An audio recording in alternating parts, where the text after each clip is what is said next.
यानंतरची बातमी।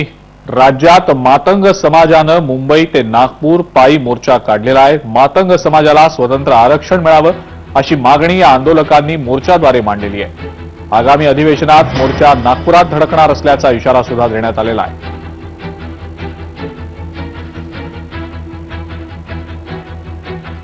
या पदयात्रेच्या माध्यमातून सरकारकडे आमची मागणी आहे की जे 1 ऑगस्ट 2024ला सर्वोच्च न्यायालयाने या ठिकाणी जो एकत्रित आरक्षणाच्या वर्गीकरणासंदर्भात निर्णय दिला, त्या निर्णयानंतर या देशातल्या अनेक राज्यांमध्ये त्याची प्रक्रिया सुरू झाली। 5 राज्यांनी याची अंमलबजावणी सुरू केली।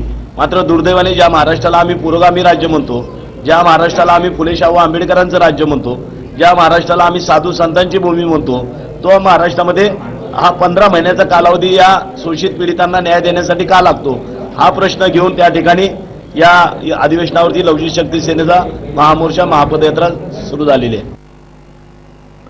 नालासोपाऱ्यामध्ये ओव्हरब्रिज खाली